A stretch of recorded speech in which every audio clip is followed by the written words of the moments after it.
Commandant, on vous écoute. Très bien. Oui. Vous avez dit qu'il n'y a pas un arrêté interdisant la manifestation. Mais nous, en tant que force d'ordre, on n'a pas reçu une autorisation de manifestation. On va faire notre travail. C'est ça le problème de la loi. Écoute-moi, que les gens dérangent les autres, n'est-ce pas? Nous sommes là pour assurer la sécurité des personnes et des biens. Notre sécurité. N'est-ce pas?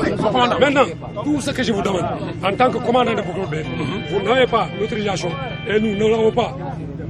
Alors, commissaire. Ce qui est sûr et certain, nous n'allons pas nous arrêter. Et nous réclamons la démission de Macky Sall lui-même. Aliou Sall n'est qu'un prête-nom. On va marcher jusqu'à l'Obélisque et rien ne nous arrêtera. Soit qu'il nous encadre ou il nous met en viol. Sous nos sociétés, yangatuna. Sous nos sociétés, yangatuna. Nous dañu am fayda. Sous nos sociétés, yangatuna. Je suis venu pour parler avec vous. Mais on vous a écouté. Il ne faut pas forcer. Non, attends, écoutez, la force reste à la loi. Vous m'avez dit, j'ai tous les moyens adéquats pour faire face à ces commandants. Non, écoutez-moi très bien. Écoutez le commandant. Je suis venu pour qu'on puisse trouver un consensus, n'est-ce pas? Mais maintenant, si vous forcez le barrage, ça ne va pas continuer. Nous ne faisons pas de force. Écoutez-moi, je vous ai demandé d'arrêter. Moi, écoutez, je suis en train de relayer l'information à qui de droit. Donc, attendez. Commandant, vous avez. Commandant, continuez à chanter. Monsieur, comment moi il n'y a pas de rien sur nous. On aime le Sénégal.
Dañu am fayda, dañu respecté sunu Sénégal, sunu société yëngatuna. Kon ni ko waxee, sunu société yëngatuna. Chaque vendredi dañuy marche. Dañu am fayda, dañu respecté sunu Sénégal, sunu société yëngatuna. Sunu société yëngatuna. Ñu dañu am fayda, dañu respecté sunu Sénégal. Sunu société yëngatuna. Sunu société yëngatuna. Ñu dañu am fayda, dañu am fayda. Dégg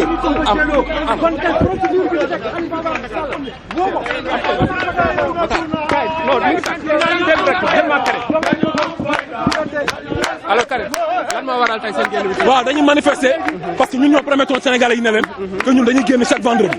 alors dañuy respecter manifestation. affaire bi warul nekk combat boo xam ne ay quelques nit ñoo ko dirigé. ñu daggee seen bopp rek ñu daanu non. ñun suñu cadre bi ñu promettre Sénégalais yi dañ koy respecter comme suñu nom indique nitu dëgg. alors dañuy manifester pour déclarer la démission de Macky Sall. waxuma la Aliou Sall de. procureur Bassirou Gueye dañu bëgg ay lever immunité judiciaire am parce que ne respecté wul Sénégal Aly Ngouille Ndiaye dafa war a démissionner donc loolu moo tax que justice soit faite.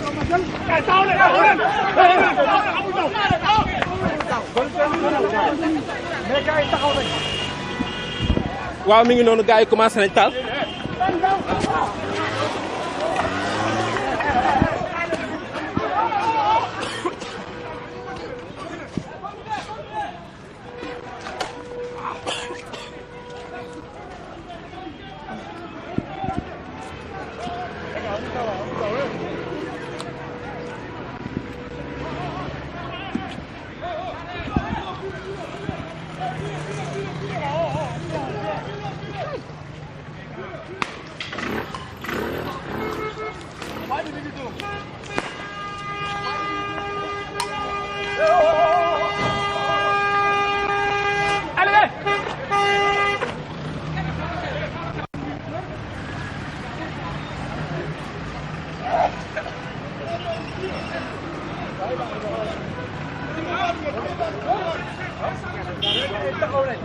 Sur l'axe rek.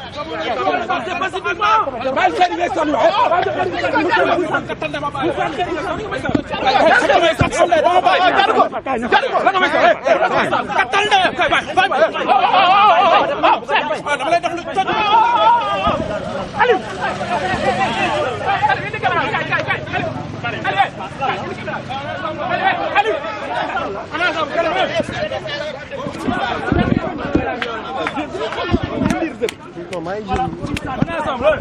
maximum de ndox ci boutique yi rek géré luñ ñu sànni ñu ko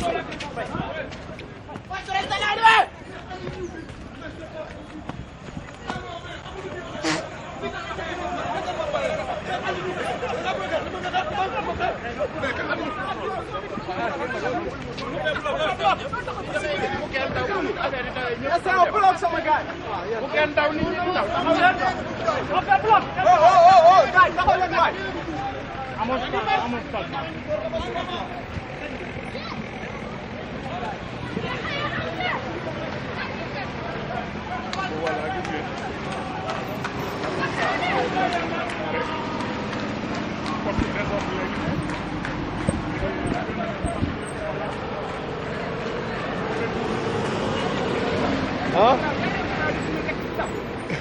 non ñii laa doon policier laa doon dugg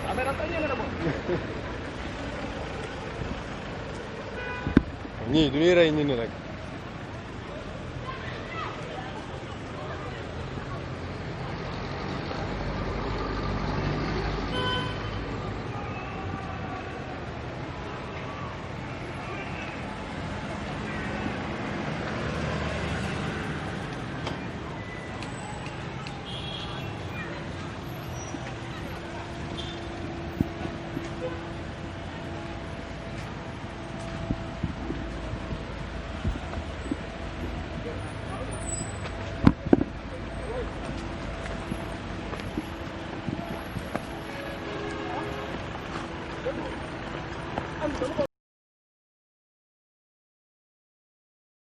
non awma crédit ah ana sa téléphone moo si yow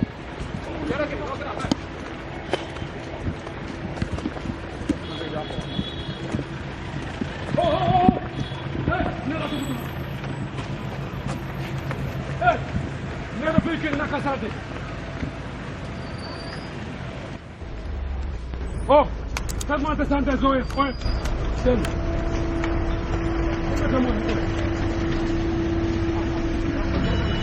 oh conseil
l'arrêté du préfet est injuste c'est ça ñoom ñoo yor réew mi ñoo war a sàmm réew mi ñoo ñu war a sàmm ñun voilà mais lii du yoon teguñu ko fenn les frères libérez le s'il vous plaît non baa ma dugg baa ma dugg baa ma dugg si baa ma dugg si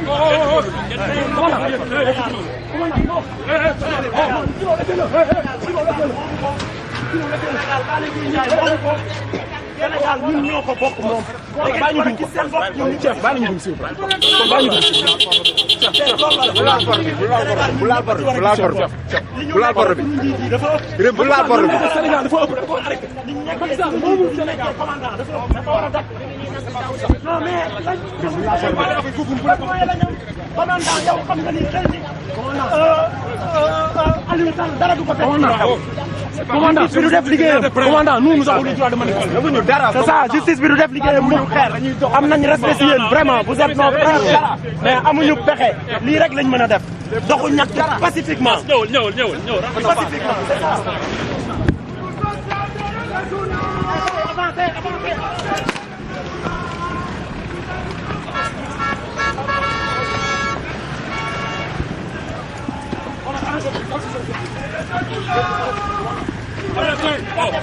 Ne nous poussez pas à faire ce qu'on ne voulait pas faire.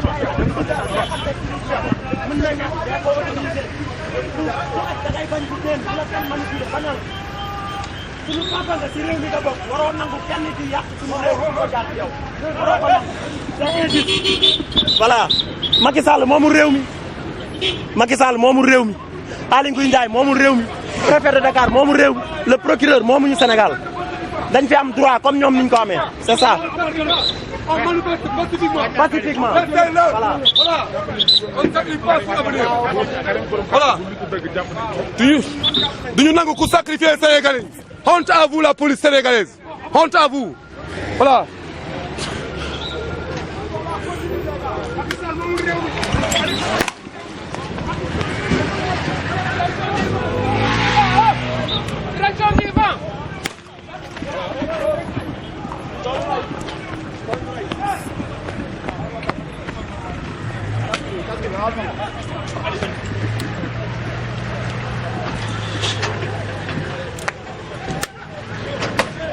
ay waay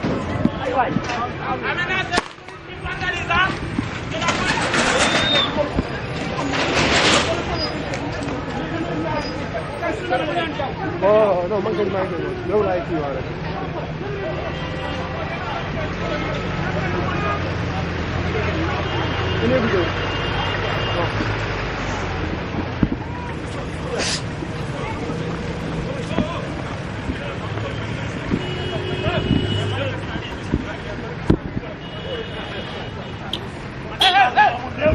Aly Ngouille Ndiaye moomu réew mi waaw loolu moom dafa leer voilà mënul sànni nga bàyyi sama téléphone baa ngi toog dama téléphone bi fay ko butul di sama téléphone ak sama na fay téléphone na fay téléphone on est des légalistes boy on a tout compris on est des légalistes voilà non on comprend boy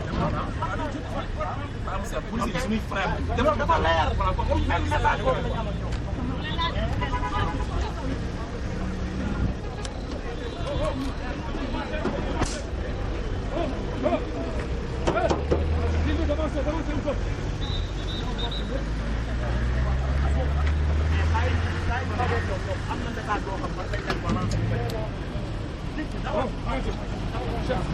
mais on fait le travail mais hein pourquoi arrêter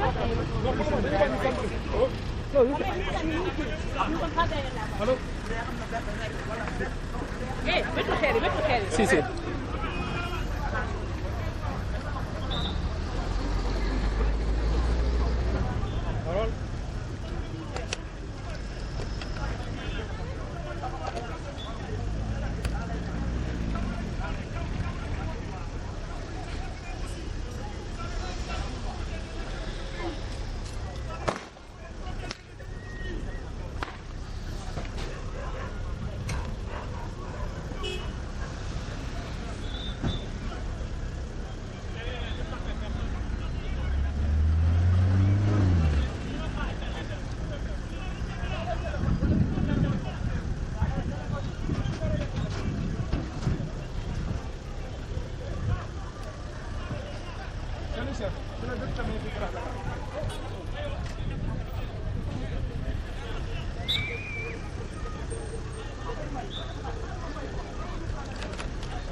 ko war a xam.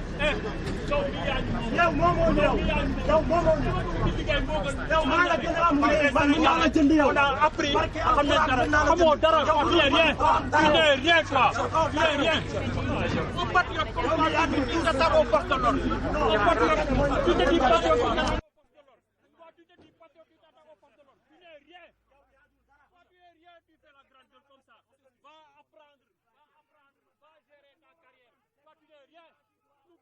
Plus intelligent que nous, tu n'es pas plus patriote que nous. La tenue que nous portons là, il y a le drapeau du Sénégal dedans. Tu n'es pas plus patriote que nous.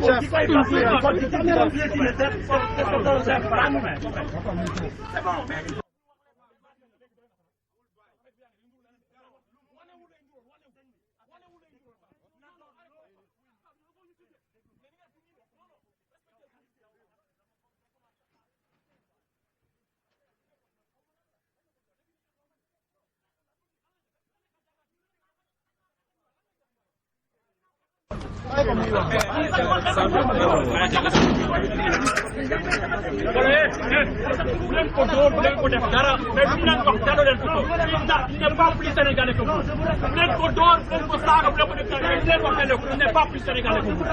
Tu nous emmerdes. Non non non, tu m'as insulté et moi je suis un agent assermenté et j'adore l'uniforme. Non non non.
Oh, rétablissez la circulation.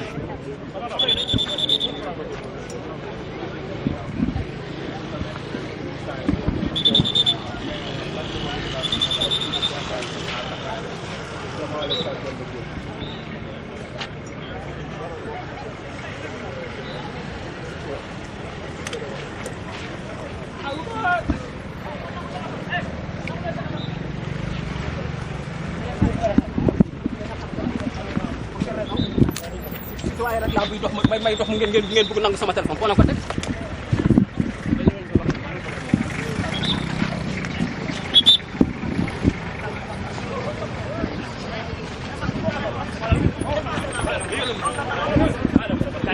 non chef sama téléphone du mu la ko jox mun naa yëg sama téléphone du mu la ko jox jëlal téléphone.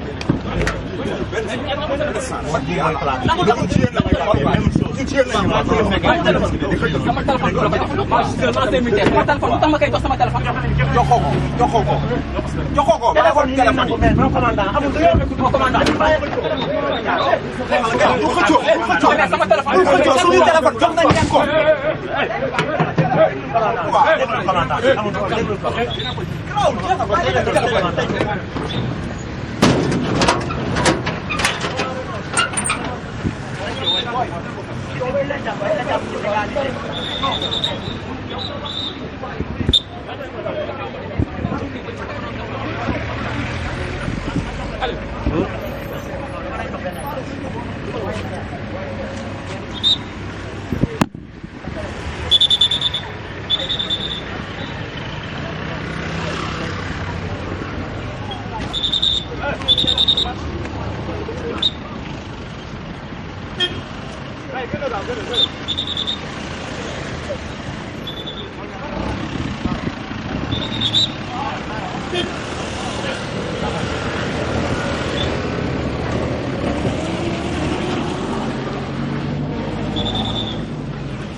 Amdi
donc comme yéen a ko gisandoo ñu ngi nii ci manifestation ba léegi la police est là manifestation bi ba muy door commandant bi ñëw na gis waa manifestant yi ne leen na yéen ñii bëgg a manifester tey préfet bi autorisé wul seen marche bi. préfet bi autorisé seen marche bi ñoom ñu ne ko même bu préfet bi autorisé wul seen marche constitution sénégalaise autorisé na marche bi parce que ñoom dañu am lu leen métti te dañ koy kaas li leen métti lan la mooy dénoncer scandale bi nga xam ne BBC moo ko publié boo xam ne frère président de la République Aliou Sall moom ak ancien patron am ci Timis Corporation dañ ko jiiñ ne dafa détourné 6000 milliards ñoom nag nee nañ 6000 milliards moom bëri na bëri goo xam ne duñ ko mës a seetaan parce que bu ñu focaliser woo ci propos Abdoul Mbaye mi ngi wax naan scandale bi mooy scandale bi gën a mag ci l'histoire politique du Sénégal bañ dégloo Abdoul Mbaye gis nañ Sonko tamit wax ci bañ déggee Sonko tamit wax ci moom tamit indi na ay preuve am gën a enfoncé Aliou Sall bañ jugee ci Sonko gis nañ Thierno Alassane Sall l'ancien ministre de l'énergie wax ci gis nañ tamit kase ci plateau TV5 bi confirmé ne Aliou Sall jot na xaalis bu jugee ci Timis malgré que après ba mu taxawee nee na buggul kii kenn wala li muy wax wóoru ko kon donc la police continue ñu ngi nii di ànd ci biir manifestation bi fii on déparé na école normale on est devant le stade Demba Diop manifestants yi commencé nañ leen disperser benn par benn gis nga leen noonu disperser nañ leen benn par benn le leader de Nitu Dëgg Karim nga xam ne moom moo départ manifestation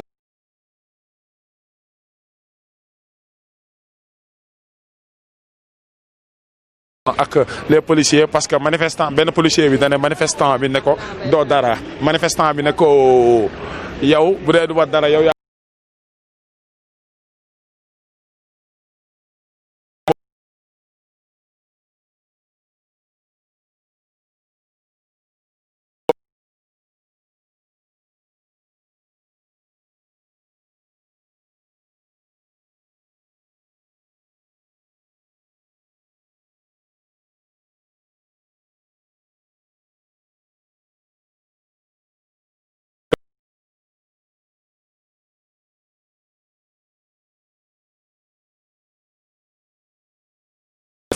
wàcc ci ñoom donc ñu ngi continuer fii on vous laisse un peu voir ce qui se passe ici ci manifestation bi nga xam ne bu plateforme Nitu Dëgg moo ko bu plateforme aar lu ñu bokk moo ko bëggoon organiser te Nitu Dëgg ñëkk a def première ligne bi ñoom ñoo ko njëkk a dem donc ñeneen ñi ñu doon yaakaar pour ñu gis ñu ñëwaguñu gisoon nañ yenn membre Nitu Dëgg yi tamit taxaw ne ñoom yenn membre yi aar lu ñu bokk taxaw ne ñoom sans sans autorisation ñoom tamit dañuy marche parce que comme niñ ko waxee sànq ñoom niñ koy waxee moom la ko ñëpp di waxee parce que y a la constitution sénégalaise qui permet aujourd'hui d'organiser une marche parce que boo amee lu la métti da nga ko war a dénoncer ñoom nee nañ lii métti na leen parce que scandale bi il a fait couler beaucoup d'encre ici au Sénégal ku nekk bind na ci ku nekk wax na ci donc lumière la ñuy ñaan sur cette affaire te lumière lenn rek lañ ko mën a ñaanee mooy wàcc ci mbedd bi Karim moom il est allé plus loin Karim Xrum Xax mu nit dëgg il est allé plus loin il est allé moom si may marche am mi ngi toog di wax naan nous exigeons la démission du président Macky Sall moom il est allé plus loin mais ñeneen ñi ñu ngi leen di dégg ñu naan suñu avenir yi doom moo tax ñu ñëw fii tey parce que 6 000 milliards bu ñu ko jëlee ci xaalisu Sénégal nañ leen wax lan moo ciy des ñeneen ñi tamit ñu ngi toog naan ñun ñu ngi woo président Macky Sall mu demaat ci renégociation des contrats pétroliers ak lu ci mënta am daal dinañ leen dëgmal lépp lu xew fii tey ci manifestation bi.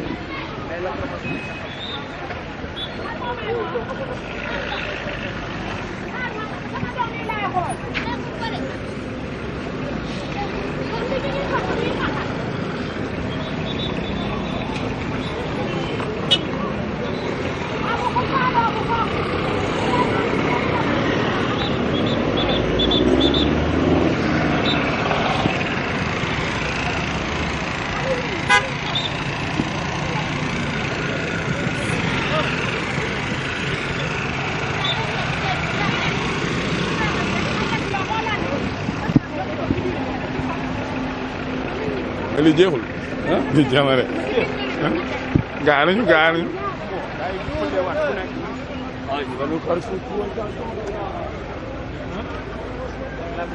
donc ñu ngi continuer di topp police bi on va di leen poursuivre def na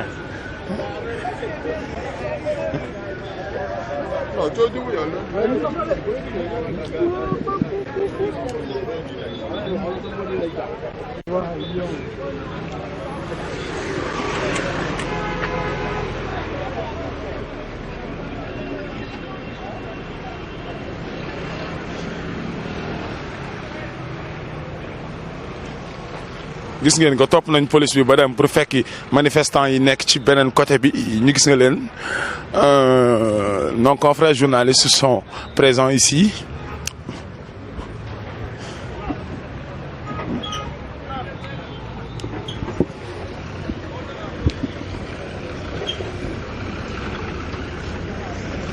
gis nga leen y a quelques manifestants yi nekk na le ñoom ñu ngi ne taxaw ñoom ñu ngi résister nee nañ dara du leen tere yegg fi ñu jëm dara du leen tere amal manifestation bii nga xam ne ñoom bëgg nañ ko pour dénoncer scandale bi nga xam ne BBC moo ko révélé scandale bi ci lu mu wax nee nañ Aliou Sall dafa def corruption ci pétrole ak gaz bu Sénégal te valeur somme bi ñu ci tudd somme boobu bëri na bëri boo xam ne 6 000 milliards nag nekk na xaalis bu bëri boo xam ne ñoom d'après lu ñu wax nee nañ 6 000 milliards ak problème yi nga xam ne université Cheikh Anta Diop de Dakar am nañ ko 6 000 milliards nga xam ne tey ak santé bi nu mu amee problème 6 000 milliards nekk ci dëkk bi ñu jiiñ ko nit ne moo ko sàcc alors que ni dëkk bi bëri na ñoo xam ne dañoo doon 6 000 milliards alors que tali yi defaruñ ko 6 000 milliards alors que y a des communes et autres yoo xam ne amuñu courant wala amuñu ndox donc tey ñoom nee nañ ay mag lañ te mag lañ ñoom yàlla def na ni jàng nañ xam nañ am nañ li ñu xam te ñu ngi nii ba léegi ñenn si ñoom am nañ problème mu liggéey seen doom yi ñoom la ñuy sóor moo tax ñu ñëw tey donc gis nañ lacrymogène bi la police a du mal à lancer ces lacrymogènes gis nga leen parce que dañu nekk ci benn koñ boo xam ne koñ bi dafa xaw a xat donc dañuy bañ manifestation lacrymogène yi dugg ci biir kër yi donc les manifestants résistent.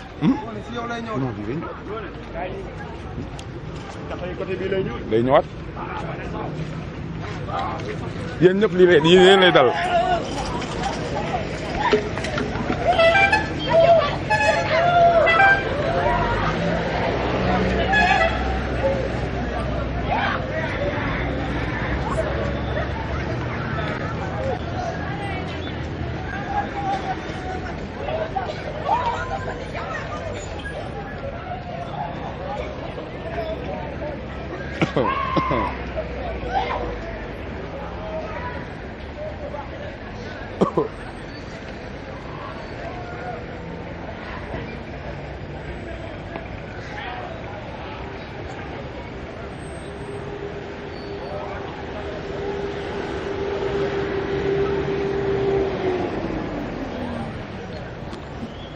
donc gis ngeen ko lacrymogène yi tàq nañ li tax ñu sonn sànq bay sëkkat mooy li daloon les forces de l'ordre ci première manifestation bi moo leen dalaat parce que position bi manifestant yi taxawee position bi dafa baax ba ñoom bu ñu sànnee benn lacrymogène yi dafay ñëwaat fekk si leen fi ñu taxaw donc mu nekk ñu mën leen a xamal ne tension bi bëriwul fii parce que manifestation bi ki ko jiite woon muy Karim ak d'autres leaders yoo xam ne nitu dëgg lañ bokk ñoom jàpp nañ leen mu des quelques manifestants yu dispersés ci koñ yi tey nee nañ ñoom force dañuy egg ñii ñu ngi naan libérer sunu camarades yi ngeen jàpp dugal leen ci oto bi encore une fois ñu leen koy leeral yéen yi di suivre live bi na leen Karim xurum xàq nitu dëgg moom lañ gën a ràññee ci ñu jàpp tey ñoom ñoo ñëw nitu dëgg moo njëkk a commencé manifestation bi fii yow jiitu parce que nee na mënul xaar ñeneen ñi parce que ils sont en retard ba ñëwee nag jiitu ci manifestation bi ci la commandant bi ñëw intercepté leen ba mu leen intercepté ñëw laaj leen ne leen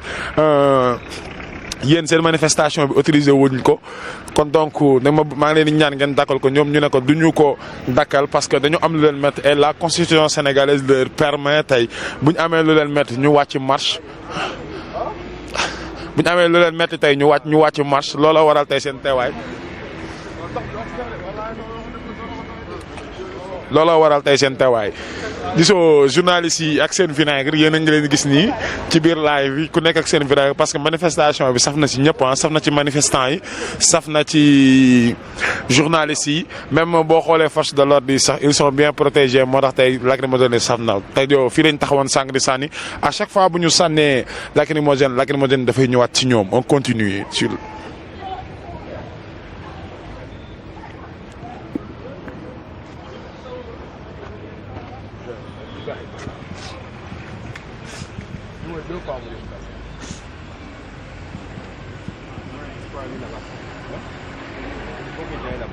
Et moi aussi, je sais pas comment faire. Certains impliquants, ils vont partir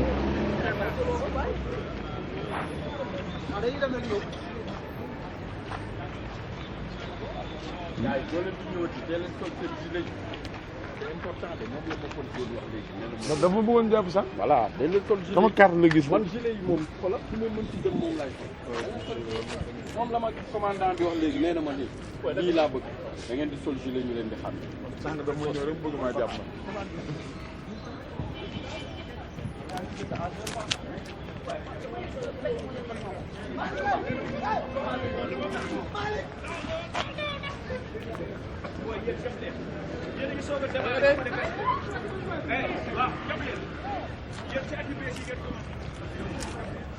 donc ñu ngi jéem a dem seeti manifestants yi ci l'autre côté jéem a méttiwaale lacrymogène aussi parce que bu ñu toogee ci côté policier yi war nañoo dem tamit ci manifestants yi déglu seen impression déglu ay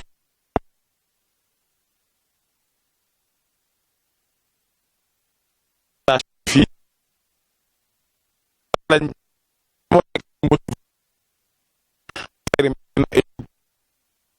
tegoon ci bëri na parce que gisuñu suñu bëri gis nañ ni waa set bi tamit ñoo bëggoon nañ bokk ci manifestation préfet autorisé wu ko ñu fàttali leen ne leen préfet ci li mu pour man yi ñu ci gën a ràññee moom ñu bokk pratiquement bokk sa réew bu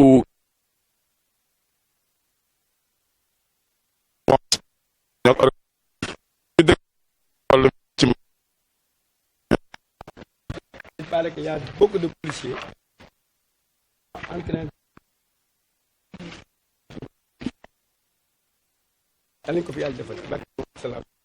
Merci et je vous remercie infiniment. dégg ngeen ko mu nekkoon benn habitant wu quartier bi déploré na nee na lacrymogène yi gars yi di sànni fii déploré na ko nee na bu sañoon tey ñu waxtaan seen biir wala ñu bàyyi manifestant yi ñu manifester nice ñu couvrir leen bañ ñu yàq dara ñu continuer.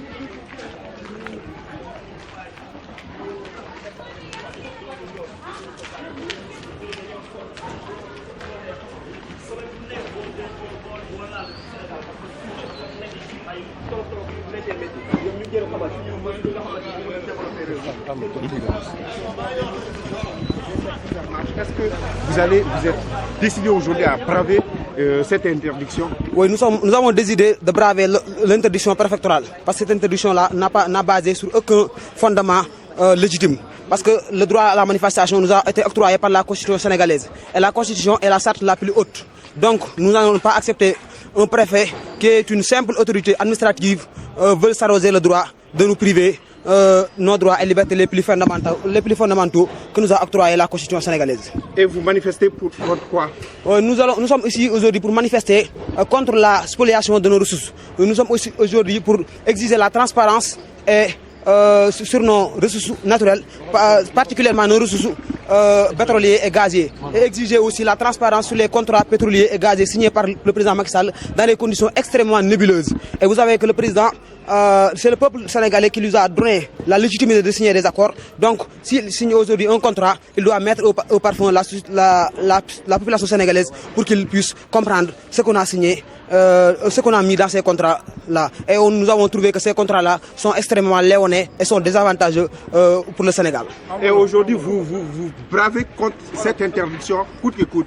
Oui, nous allons braver cette interdiction parce que tout simplement, la Constitution sénégalaise est la charte la plus fondamentale et la plus haute. Et c'est cette Constitution qui nous a octroyé dans ses articles la liberté de manifester. Donc nous n'allons pas accepter que le préfet, qui est une simple autorité administrative, veuille s'arroger le droit de nous interdire cette manifestation-là. Et comme je l'ai dit, nous sommes ici aujourd'hui, nous allons manifester et nous allons continuer de manifester. Nous allons tenir ces manifestations tous les vendredis pour exiger, tant que la lumière n'a pas jailli, tant que la lumière n'a pas été faite sur la manière dont, ou bien les conditions dans lesquelles les contrats pétroliers et gaziers n'ont pas signé, nous allons continuer de manifester. Nous allons continuer de manifester pour exiger une gestion transparente, une gestion sobre et vertueuse de la manière dont le Sénégal est géré. Vous sentez que le régime tente de vous museler aujourd'hui? Oui, nous avons senti que le régime aujourd'hui tente de nous intimider et de nous bâillonner. Et nous allons faire face en tout cas. Nous n'allons pas reculer. Rien ne peut nous dissuader de nos ambitions et de nos objectifs qui est de réclamer justice, qui est de réclamer la transparence sur la gestion de notre pays, particulièrement sur la gestion de nos ressources pétrolières et gazières. Pourquoi cette division entre vous et la plateforme Aar Li Bokk? Oui, je pense que cette division est tout simplement le fruit d'un manque de concertation. Et en tout cas, après, nous allons concerter pour en tout cas continuer tout simplement de nous unir parce que c'est l'union qui fait la force. Tout simplement, c'est un manque de concertation, mais aussi un manque de leadership parce que nous sommes le peuple sénégalais et nous manifestons pour le peuple. Ce combat est un combat citoyen, c'est un combat apolitique. Donc c'est la population sénégalaise qui est sortie aujourd'hui pour manifester. Nous n'allons attendre aucun leader. Quand les leaders viennent, nous allons manifester. Quand ils ne viennent pas aussi, nous allons manifester parce que c'est un combat citoyen, c'est un combat tout simplement pour le peuple, c'est un combat qui vise à tout simplement recouvrer les deniers publics perdus, recouvrer tout simplement les avoirs, en tout cas nos avoirs perdus dans ces contrats signés par le président Macky Sall. waaw ñu ngi fii tey jii pour di doxu ñaxtu ngir tey dañu fay nekk tey ngir doxu ñaxtu ngir réclamer li nga xam ne moo ñu metti pour lan ngir Macky Sall ak nguuram dañu signé ay contrat ci condition anam yoo xam ne anam yu jaar di yoon la anam yoo xam ne anam yu teggi loi bi la anam yooyu nag Sénégal moo ko jox tey ji doole mu mën a signé contrat kon nag signé contrat te Sénégal yëgu ko signé contrat ci anam yoo xam ne daf ñuy gaañ loolu moo tax tey ñuy taxaw fi manifester ngir lan suñu àq ak ngir àq réew mi dellu si réew mi alal réew mi dellu si réew mi ndax réew mi kat ñëpp a ko bokk ndayu kenn moomu ko bàyyi kenn moomu ko donc tey jii dañuy taxaw ngir lan askan wi yëpp bokk ñëpp jot ci askan wi yëpp bokk ñu jaarale ko ci yoon ba ku nekk mën ci gis sa bopp waaye duñu nangu ñaari nit wala ñetti nit moo di taxaw ngir di jël askan wi ci loo xam ne askan wi ñu ngi dund ci ndóol dund ci pauvreté. tey ñu tere leen ko ngeen bravé ko lu tax loolu seen détermination ba fan la jëm. waaw tey dañu ko tere ñu continuer parce que marche sax si yoon waruñu ko demander autorisation ndax marche yoon moo ko autorisé te lu ñu yoon autorisé kenn du demander autorisation maanaam yoon constitution bi nga xam ne mooy ndeyu sart réew mi moo ñu may tey ñu nañu am ngeen droit génne seen naqar kon nag loolu du ñu nangu tey benn autorité boo xam ne préfectorale la dañ koo fal ngir mu taxaw suñu ay àq ak suñu yelleef mu ñuy xañ suñu àq ak suñu yelleef loolu du ñu ko nangu ndax dañu a une loi injuste ni leen tani d'obéir maanaam loi bu nga xam ne jaarul yoon kenn waru ci tënku kon nag loi bi nga xam ne sous-préfet en tout cas préfet ak njabootam jël nañ ko ngir tere ñu lii nii te yoon may ñu ko duñu ko nangu tey duñu ko nangu ëllëg dañuy continuer dox doxu ñaxtu ba nga xam ne ci li ñuy wax ba nga xam ne leeral gi ñu càkkute ci contrat yi leeral gi ñu càkkute ak yoroon askan bi nga xam ne yoroon nañ ko askan bi nga xam ne yoroon nañ ko ci anam ju jaarul yoon mu dakk ak leeral gi ñu sàkku ba fii amuñu ko daal dañuy continuer manifester chaque àjjuma incha allah ñu tere ñu ko ak ñu bañ ñu ko tere lépp ndax c'est un combat citoyen boo xam ne peuple sénégalais moo taxaw tey ngir laaj li nga xam ne moom la moom. tur bi lan la. c'est Moustapha Diop. seen féewaloo ak aar li ñu bokk ñu wàcc. waaw suñu féewaloo ak ñu bokk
donc comme ni ma leen ko waxee sànq ci biir live fi jël nañ impression yenn manifestants yi fii ci l'autre côté dégg nga leen bu baax nee nañ jote duñ fi jógee tey duñ fi jóge ëllëg parce que même bu leen préfet interdire manifestation bi fii tey constitution sénégalaise moo leen permettre tey bu ñu amee lu leen métti ñu génn ci mbedd mi tey wax ko donc manifestation bi commencé woon na aar lu ñu bokk moom ñëwul mais mouvement nitu dëgg moo ko jiite Karim Xurum Xaq gis nañ ko jàpp nañ ko dispersé nañ manifestation bi mu mel ni manifestation bi di ko desee sax pour mu jeex parce que gars yi dañuy sonn naaj bi tàng na lacrymogène yi metti na wex na xat journalistes yi ñu ngi nii ak seen vinaigre rek lu kenn xamul xam nga mais on continue de vous donner l'information lépp lu fi xew tey fii nii tey ci manifestation bu nu ma ko mën a tuddee sax du mouvement nitu dëgg bëggoon organiser tey fii nii.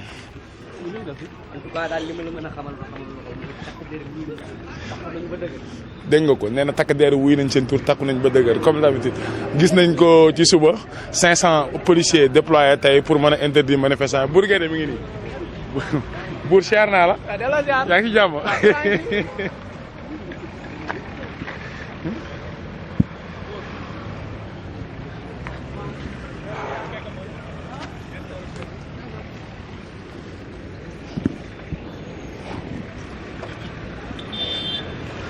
donc comme ni ma leen ko doon expliqué sànq gis ngeen manifestants yi dispersé wu nañ ci tali bi oto yi commencé nañoo dem ndànk-ndànk mais ñibbiwuñu ñu ngi ci mbedd yi parce que dañuy jékki-jékki rek gis ay xeer yu ñu sànni wala jékki-jékki gis dara les policiers tamit ñoom ñu ngi sànni lacrymogène mais tamit dañuy xaw a sonn pour sànni lacrymogène parce que dañuy éviter lacrymogène yi dugg ci kër yi dañuy éviter tamit lacrymogène yi jaar ci oto yi comme ni ngeen ko gisee nii oto yi romb dañuy éviter aussi lacrymogène yi laal nit ñoo xam ne tey bokkuñ ci manifestation wala jotalewuñ ci manifestation yi dara dégg nañ sànq benn ki dëkk ci koñ bi tey benn góor gi mu taxaw wax ne na leen dimbali parce que fii wóorul am nañu feebar am na lépp tamit lacrymogène yi ñu indi tey ñun ñi nekk ci terrain bi xam nañ ko saf na saf boo xam ne tey pour nooyi ko yombul waxuma la ku feebar mënu ko nooyi donc dañuy continuer dëkkmal leen li jot a xew fii tey.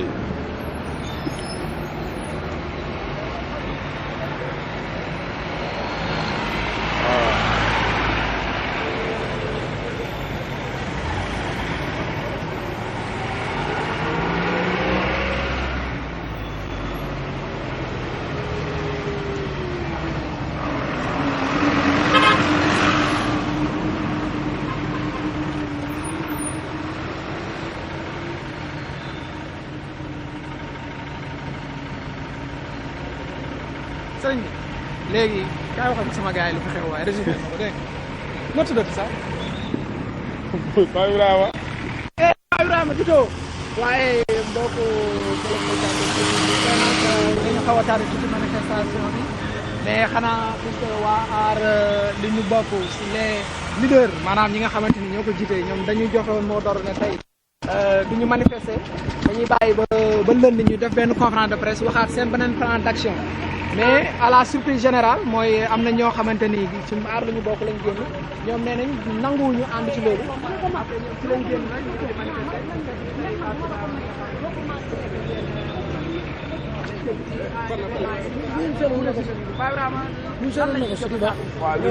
ban la mooy aux environs de 15 heures et demie gis nañu waa nit ñi dëgg taxaw ànd ak Karim Xrum Xax dañ ko xam ne ci kay dañ ko gisee moom mu ngi ñëw ne dañuy manifester nee nañu ñoom duñu ay politiciens ñoom ay citoyens lañ te dafa am seen nekk dañuy wàcc ci tali bi tey pour manifester ko ba ñu commencé manifestation bi gis nañ commandant bi ñëw jege leen ñëw leen ne leen yéen ñun amuñu jotuñu autorisation pour mën a couvrir marche bi jotuñu autorisation pour mën a couvrir marche bi donc ñu ngi leen di ñaan ngeen mën a dem ñoom tamit nekk non non ñun dañuy continuer bañ continuer ci la lacrymogène yi commencé tàkk ñu def première arrestation yi Karim Xrum Xax ak quelques membres nitu dëgg jàpp nañ leen yenn manifestants yi jàdd nañ ci yenn koñ yi ñu ngi ci koñ yi affaire yi commencé nañoo dispersé wu nañ ñu leen di fàttali ne nombre bi bëriwul ñu ngi toll ci aux environs à peine 50 personnes wala moins mais gis nañ jóge nañ fële ba buntu stade bi fii lacrymogène yi sonal nañ leen parce que buur sax lacrymogène yi jàpp na ko malgré que dafa tardé manifestation baa ngi continuer rek ñu ngi xool ndax yeneen manifestation yi nekk ci rukk bi ci rukk ko ñi dinañ génn. mais on me signale aussi que Karim Xrum Xax ak ñi mu àndal bokkuñu ci aar lu ñu bëgg mais mouvement nitu dëgg lañ bokk. mais malgré tout aussi man gis naa fi t-shirt yoo xamante ñoom aar lu ñu bokk lañ sol. sànq ñu ngi interroger benn membre aar li ñu bokk bañ ko introsé ñu ngi koy laaj ne ko yéen tey lu waroon seen féewaloo ak benn membre nitu dëgg lu waroon seen féewaloo ak aar li ñu bokk. mi ngi naan ñun aar lu ñu bokk lañ bokk mais lenn mooy seen problème aar lu ñu bokk dañuy xaar ay leader te ñoom amuñu leader amuñu dara parce que combat bu ñuy def combat patriote la. combat bu ñuy def combat Sénégal la parce que ñoom ñu ngi gis ne pas mal ay membres yi bokk si ñoom ay jeunes lañ am nañ diplôme te amuñu liggéey te 6 000 milliards mën na faj ci bëri si ñoom parce que ñu ngi dénoncé naan 6 000 milliards naka la mën a amee. ci dëkk bi am nit boo xam ne daf ko détourné d'après nuñ ko waxee te sénégalais yi génn ñu manifester donc chaque vendredi dinañ wàcc ci terrain bi bu aar lu ñu bokk àndee wala ànd dañ marché parce que nee na ñu ngi continuer di bokk ci biir ba léegi ci kii ñu fàttali ne leen Karim Xrum Xax bokkutul ci nitu dëgg parce que problème bi fi amoon ci lañ ko génnee woon ci. effectivement ci mouvement bi exclure nañ ko fi bokkul ci nitu dëgg mooy problème bi mu amee ak soxnaam si noonu. waaw parce que ñu ngi leen di dégg bu baax quoi manifestants yi ku ci nekk ñu ngi biir aar lu ñu bokk mais nee nañ duñ nangu di xaar benn leader chaque vendredi ñu woote manifestation combat bi Karim nitu dëgg di xeex moom Karim boo leen ko déggee mi ngi naan nous voulons la démission du président Macky Sall moom loolu lay woote ñenn ñi naan ñu ngi voulons lumière sur les scandales dont la BBC a publié kon donc affaire yi métti na de buur. jërëjëf Pape Ibrahima nee na affaire yi. waaw noppalu ko tuuti rek.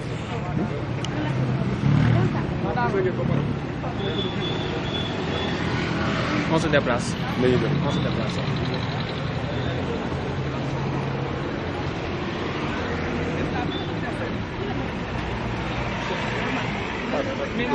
mais Macky dafa jàmbaar merci.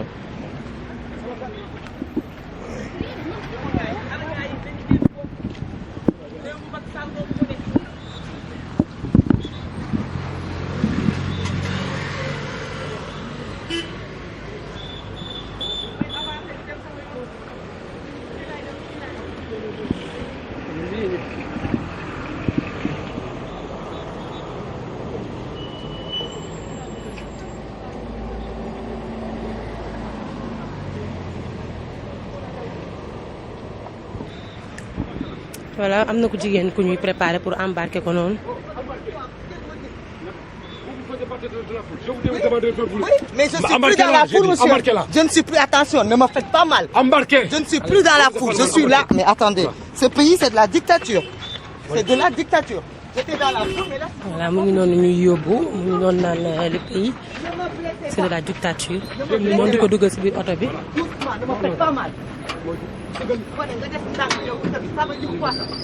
waaw dugal nañ ko ci biir oto bi benn yoon.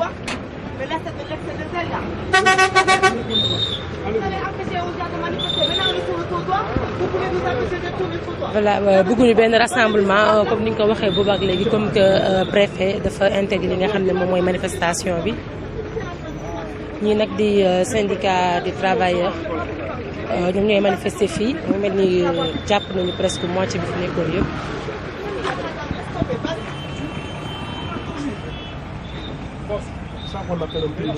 J'ai même été prendre ma voiture et je me suis garé là-bas, justement pour pas obstruer la voie publique.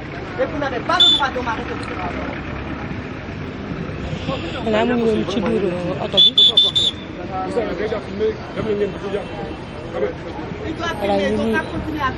voilà ñu ngi interdit ñu filmer biir oto bi comme ni ngeen ko gisee.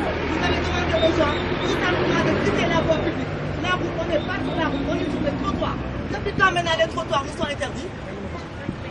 On est en prison, on n'a même plus le droit d'être sur les trottoirs. Là, ça va, c'est le monde à l'envers. Maintenant qu'on dit la plupart, vous n'avez pas nous amener au port. On n'a pas le droit d'aller au camp. Maintenant, on est des prisonniers ambulants, quoi.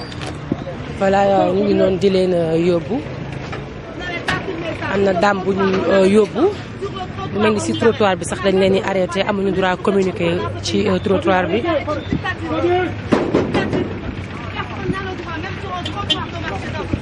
Voilà ce qui se passe. En 2019, dans le gouvernement de Macky Sall, voilà ce qui se passe. Même des gens sur le trottoir se font arrêter. Faites voir ça au monde entier. Que le monde entier comprenne ce qui est en train de se passer dans ce pays-là. C'est abusé. voilà di ngeen ko déggee ñu ngi noonu rek di ko yóbbu nee na du bàyyi combat bi. On a le droit de demander où est passé notre pétrole. On n'arrêtera jamais. Ils ont qu'à nous tuer. On s'en fout de la démission d'Hamilton Sall. On a posé des questions, il n'y a pas de réponse dans ce Mais ça, c'est quoi? voilà ñu ngi dégg ngeen li nga xam ne moom la ndaw si di wax ni ñu koy laaj ba xam ndax Aliou Sall démissionné na.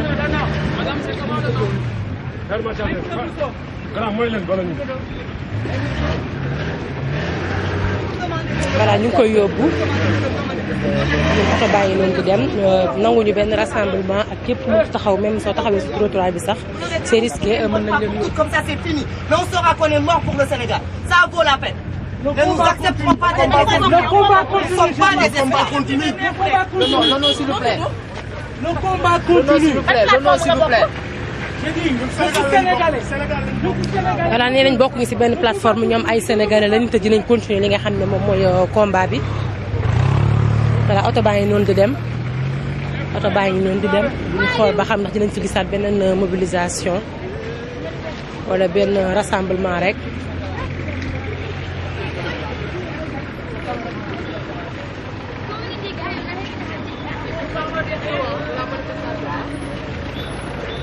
voilà dañuy tere sax presse bi daal di jege oto bi peut-être pour jël vidéo. Quand vous venez, vous amenez la des fois, lorsque vous prenez les premières images, mais ça suffit. Après, il faut arrêter. Non, non, il faut qu'on termine le travail. Ouais, c'est quoi le problème avec les policiers? voilà policiers yi ñu ngi interdire pour ñu jege li nga xam ne moom mooy auto police bi. voilà policiers yi nag li ñuy bañ mooy ku jël image yenn image yi ñu nekk si biir oto bi di wax seen doléance wala ñuy expliquer li nga xam ne moom lañ fi si biir Sénégal moo waral nag nanguñu kenn ku jege si oto bi ñu ngi commencé di xoqatal sax presse bi.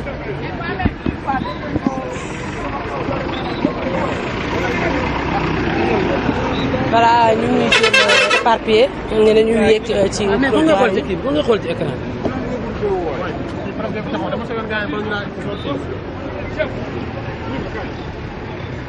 voilà ñu ngi concerté wu seen biir ñoom ñi nga xam ne ñoom ñooy policiers yi. nee nañ nag presse bi bu mu leen topp bu mu jege seen oto te bu mu jël benn image ci biir oto bi moo waral nag ñu ñuy repoussé jib si sànq ba léegi. mu mel ni ñu noonu manifestants yi fi nekkoon yëpp yóbbu nañu presque xaaj bi fi nekk yëpp ah. voilà la voie est libre oto yaa ngi noonu di circuler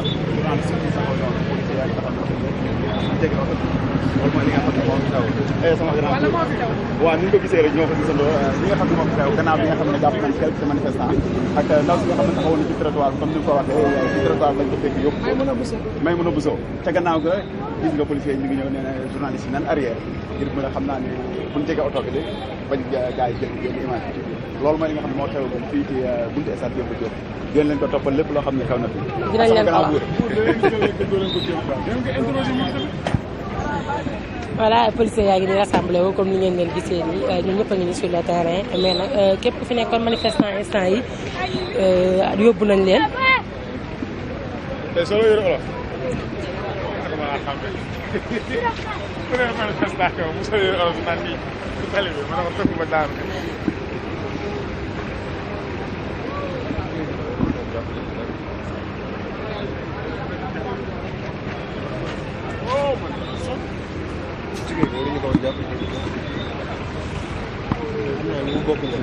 ba léegi dañuy continuer di veiller ci li nga xam ne moom mooy sécurisation bi ak li nga xam ne moom mooy ordre public bi.